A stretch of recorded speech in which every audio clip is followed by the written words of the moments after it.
आज मैं आप लोगों के लिए लेकर आई हूँ आलू और मटर का बहुत ही टेस्टी स्टफ़्ड पराठा बनाने की रेसिपी। मटर के पराठे आपने खाए होंगे, आलू के पराठे भी सबको बहुत पसंद आते हैं।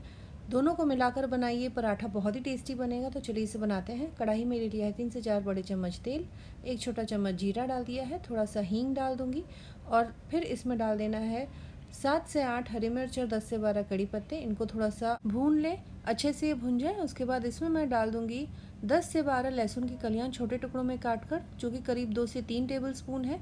इनको हल्का सुनहरा होने तक भून लेना है। फिर इसमें मैं डाल दूंगी 3 मीडियम साइज़ के आलू, पतले स्लाइसेस में काटकर, छोटे टुकड़ों में काटा है ताकि ये जल्दी से पक जाए। तो इनको डालकर मीडियम फ्लेम पर इसे करीब 3 से 4 मिनट के लिए पकाना है। अगर आप सिर्फ मटर के पराठे बनाना चाहते हैं तो यहाँ पर आलू को स्किप कर सकते हैं, लेकिन आलू से बहुत ही अच्छा फ्लेवर आएगा पराठे में, इसीलिए एक बार आप इस तरह से ज़रूर ट्राई करें। हल्के से ये रोस्ट हो जाए तब मैं इसमें डाल दूँगी 750 ग्राम के बराबर हरी मटर। हरी मटर आप देख सकते हैं जो छोटे दाने वाले होते हैं, यानी तो मटर भी जो एकदम हरे पत्ते वाले हों उन्हें ही लें। अगर इनका रंग बदल गया यानी ये दाने बड़े हो गए हैं, ज़्यादा पक गए हैं, तो इनमें थोड़ी सी कड़वाहट आ जाती है। तो इस तरह से छोटे दाने वाले मटर लेकर आपको पकाना है 3 से 4 मिनट के लिए। नमक डाल दिया था स्वाद अनुसार, तो नमक से तुरंत ही आप देख सकते हैं पानी छूटने लगा है। ढक्कन लगाकर करीब 2 से 3 मिनट के लिए मैंने पकाया, जिससे कि मटर जो है पक गए हैं, लेकिन आलू अभी भी थोड़ा सा कच्चा लग रहा है। तो इसे मैं फिर से ढककर 2 से 3 मिनट के लिए पका लूँगी। तब तक आटा तैयार कर लेती हूँ। तो यहाँ पर एक मिक्सिंग बोल में ले लिया है 400 ग्राम के बराबर गेहूं का आटा, तेल डाल दिया है करीब 3 टेबलस्पून और 2 से 3 टेबलस्पून सूजी डाल दी है। इससे बहुत ही अच्छा क्रिस्पी टेक्सचर आएगा पराठे में। अजवाइन डाल दिया है और अब सारी चीज़ों को अच्छे से मिक्स कर लेना है। फिर थोड़ा थोड़ा पानी डालकर एकदम नरम आटा गूँथ कर तैयार करना है।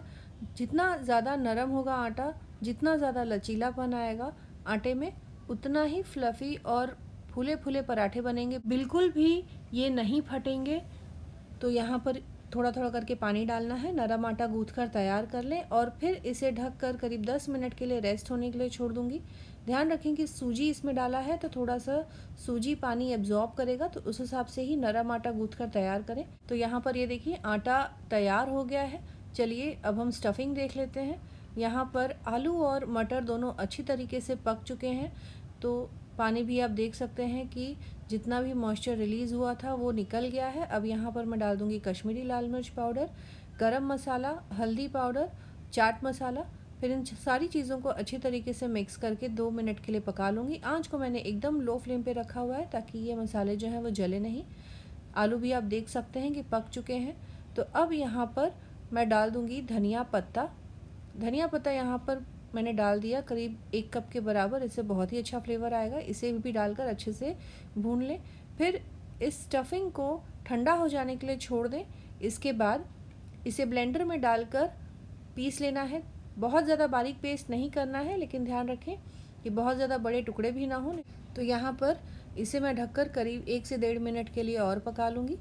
ये अच्छी तरीके से पक चुका है। सारी चीज़ें ये देखिए एकदम ड्राई हो गई हैं। तो बिल्कुल इसी तरीके से टेक्सचर हमें तैयार करना है। अब इसे ठंडा हो जाने के लिए छोड़ दूँगी। आटा भी एक बार और गूँथ लूँगी जिससे कि ये एकदम चिकना हो जाए। ये स्टफिंग ठंडा हो जाने के बाद ब्लेंडर में डालकर इसे पीस लेना है। पानी बिल्कुल नहीं डालना है, बस इसे थोड़ा थोड़ा पल्स देते हुए पीसना है। आप यहाँ देख सकते हैं कि आलू और मटर का जो पेस्ट है वो तैयार हो गया है। इसमें मैं थोड़ा सा सूजी डालकर मिक्स कर लूँगी जिससे कि ये थोड़ा सा बनने लगे। तो इससे ये जो स्टफिंग है पराठा बेलते समय बाहर बिल्कुल नहीं निकलेंगे। तो करीब 2 से 3 टेबलस्पून यहाँ पर मैंने सूजी डालकर अच्छे से मिक्स कर लिया है। आप इस स्टफिंग का टेक्सचर भी देख सकते हैं, एकदम हरा है और छोटे छोटे मटर के दाने दिख रहे हैं, लेकिन इससे बहुत ही अच्छा फ्लेवर आएगा पराठे में। तो यहाँ पर ये देखिए अब लोई में बना लूँगी। आटा तैयार है। तो जो हम रेगुलर लोई बनाते हैं रोटी के लिए उससे थोड़ा सा बड़ा लें, यानी करीब करीब 1.5 गुना। और 3 से 4 लोई बना लेने के बाद अब मैं आपको बताऊंगी पराठे को किस तरह से आपको अच्छी तरीके से स्टफ़ करना है ताकि वो बिल्कुल भी ना फटे। तो थोड़ा सा डस्ट करने के बाद उंगलियों की सहायता से इस तरह से फैलाना शुरू करें। बीच में जो हिस्सा है थोड़ा सा मोटा ही रखें। अब यहाँ पर 1 टेबलस्पून के बराबर ये स्टफिंग डालना है।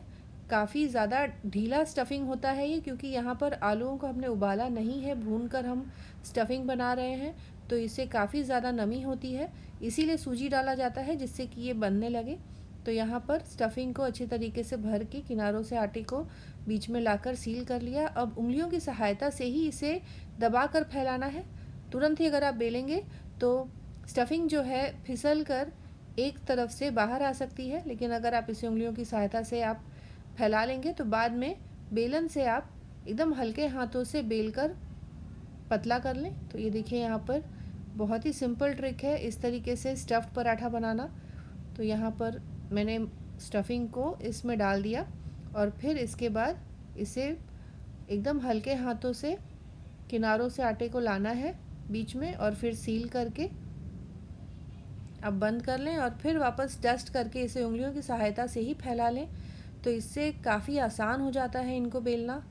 ये देखिए, तो एक और मैंने तैयार कर लिया। तो इस तरीके से पराठा बेल कर तैयार कर लें। चलिए अब सेक लेते हैं। तवा गरम हो गया है और आंच को मैंने मीडियम फ्लेम पे रखा हुआ है। बहुत ज़्यादा तेज़ आंच पर इसको न पकाएं। एक तरफ से सेक लेने के बाद पलट लें और इसके बाद इसके ऊपर देसी घी डालकर दोनों तरफ से अच्छा सुनहरा होने तक पकाना है। हरी मटर के दाने होने की वजह से ऊपर आप देख सकते हैं कि हरी मटर के दाने दिखाई दे रहे हैं, यानी कि आटा वहाँ से हट गया है। तो यहाँ पर पराठे फूलेंगे तो ज़रूर, लेकिन जैसे ही हरी मटर के यहाँ से स्टीम निकलने लगेगी तो तुरंत ही ये पचक जाते हैं। लेकिन इसका मतलब ये नहीं कि पराठे अच्छे नहीं बने हैं, ये एकदम वैसे ही फूले फूले बने हैं। ये देखिए यहाँ पर इसमें अंदर से स्टीम जैसे जैसे बन रही है, पराठे हमारे फूले फूले बन रहे हैं। आंच को ध्यान रखें कि लो से मीडियम फ्लेम पर ही रखें, बहुत ज़्यादा तेज़ आंच पर पराठे को न पकाएं, नहीं तो आटा जो है वो पकेगा नहीं और इसका रंग ज़्यादा डार्क ब्राउन हो जाएगा और जल भी सकता है पराठा। इसीलिए मीडियम आंच पर ही इसे पकाएं। तो दोनों तरफ से अच्छा सुनहरा रंग आ जाए उसके बाद इसे तवे पर से निकाल लेना है। अब देख सकते हैं कितना टेम्पटिंग दिख रहा है ये पराठा। बिल्कुल उसी तरीके से आपको आलू और मटर का पराठा बनाकर तैयार करना है। अगर आप सिर्फ मटर का पराठा बनाना चाहते हैं तो यहाँ पर आलू को स्किप कर सकते हैं, इससे सिर्फ मटर का भी पराठा बनाया जा सकता है सेम रेसिपी को फॉलो करके। ये देखिए, तो मैं आपको एक और पराठा दिखा देती हूँ। ये देखिए, तो एकदम अच्छे तरीके से ये फूले फूले पराठे बनते हैं और मटर के दाने की वजह से खाने में बहुत ही टेस्टी भी लगते हैं। आलू के पराठे तो सभी को पसंद आते हैं, मटर के पराठे भी लोग बनाते हैं। एक बार आप मटर और आलू का पराठा ट्राई करें, सभी को बहुत पसंद आएगा। पराठे बनाकर आप इसे मीठी दही या अपने पसंद की कोई भी चटनी के साथ सर्व करें। एक पराठे को मैं कट करके आपको दिखा देती हूँ। ये देखिए, स्टफिंग कितने अच्छे तरीके से स्प्रेड हुआ है पराठे में। अभी इस समय काफ़ी गर्म है तो इसे हैंडल करना थोड़ा मुश्किल हो रहा है। तो इस तरह से आप आलू मटर के पराठे ज़रूर ट्राई करें और कमेंट करें अपने एक्सपीरियंस के बारे में। दोस्तों और रिश्तेदारों के साथ भी इस रेसिपी को ज़रूर शेयर करें। मिलते हैं अगले एपिसोड में इसी तरह से एक और नई टेस्टी रेसिपी के साथ। Thanks for watching.